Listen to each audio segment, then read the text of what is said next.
पहले से ही तो हमारे साथ जॉगिंग करते रहेंगे ऐसे। वैसे स्वामी जी तो आप फिर जॉगिंग कर रहे ये हैं अर्थराइटिस होगा ही नहीं। और जी पीछे मेरे भाई। इतनी खूबसूरत प्रकृति की जो तमाम जो हम देख रहे हैं अलग अलग तस्वीरें नजर आ रही है वो अपने आप में मन को बहुत ही प्रफुल्लित कर देता है। वैसे स्वामी जी आप तो प्रकृति के बीच हैं, लेकिन आज के लोग लगातार प्रकृति से दूर होते जा रहे हैं। तमाम ऐसी स्टडीज आ रही हैं जो बताती हैं कि इसकी वजह है लाइफस्टाइल की तमाम बीमारियां, जिसके चलते लोग प्रकृति से दूर हैं तो बीमारियां हो रही हैं और फिर इसका असर आपके बोन्स जॉइंट्स पर पड़ता है। अब देश में 15 करोड़ से ज्यादा तो गठिया के मरीज ही हैं और वहीं पर करीब 7 करोड़ लोग एस्टोरियोपेरोसिस की गिरफ्त में आ चुके हैं। और योग के साथ साथ ये भी समझाइए कि सुबह सुबह की हवा, सूरज की रोशनी क्यों जरूरी है और इसका बॉडी के तमाम फंक्शंस पर कितना असर पड़ता है स्वामी जी। जैसे अभी थोड़ी देर पहले ज्योत्सना मीनाक्षी जी आप लोग बता रहे थे, vitamin D, B12, calcium, iron और तमाम तरह के जो छोटे छोटे न्यूट्रिशंस हैं ना, इनकी डेफिशिएंसी। देखो, एक तो होती है आर्थिक दरिद्रता, ये हमारे शरीर के अंदर है डेफिशिएंसी, दरिद्रता, बैंकरप्सी, और उसको हम पॉवर्टी। एक गरीबी ना कई तरह की है, दरिद्रता कई तरह की है।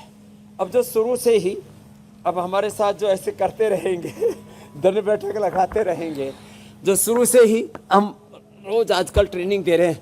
आज पहली बार मैं देख रहा हूँ 1 दिसंबर को, अब ठंड तो आनी चाहिए, थोड़े बादल भी आसमान में, सूरज हमारे सामने है, यद्यपि फिर भी जो है आज थोड़े ठिठुरा देने वाली ठंड की शुरुआत हो गई है।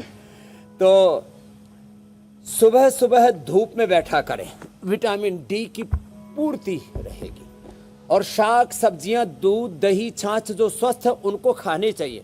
बीमार होने के बाद दही छाछ बंद कर देते हैं, दूध में हल्दी, शिलाजीत, लाक्षादी, गुग्गल देते हैं। गोंद के लड्डू हमने भी बनाए सबके लिए, ये गोंद के लड्डू।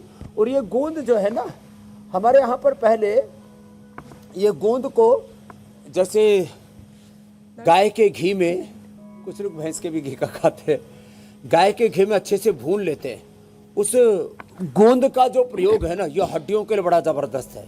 गोंद है, गुग्गल है, दूध में हल्दी, शिलाजीत है, फिर हल्दी, मेथी, सौंठ का पाउडर, उसमें ये मीठी सुरंजान। और ये जो आप मेरे सामने देख रहे हैं ना, इसको कहते हैं वंशलोचन। बांस के अंदर ये तैयार होता है, नेचुरल। आजकल केमिकल वाला भी मिल गया है। अब असली नकली में ये पहचान में हम बहुत तरह की खाने पीने की चीज़ें, डेली यूज की जो चीज़ें हैं, हम घी तेल से लेकर के, पनीर से लेकर के और वंशलोचन तक भी बहुत नकली मिलता है।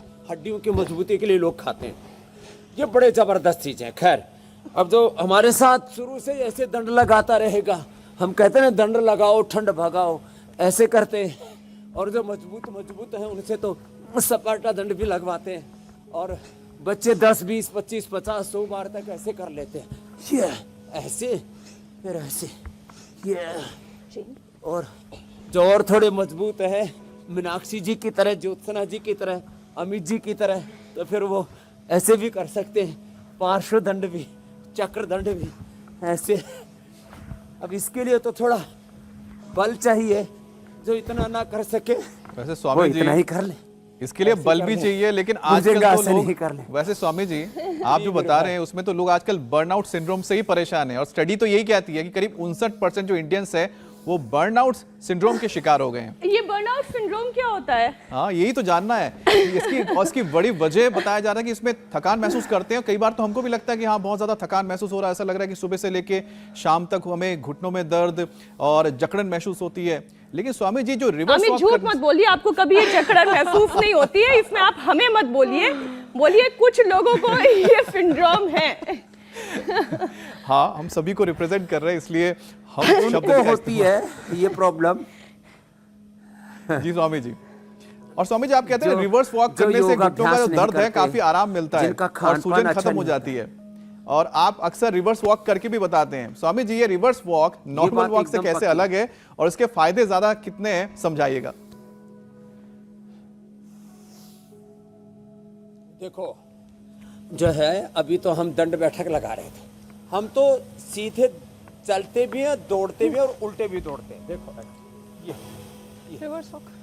ऐसे तो हम सीधे भी दौड़ते हैं, उल्टे भी दौड़ते हैं, चलते नहीं हैं।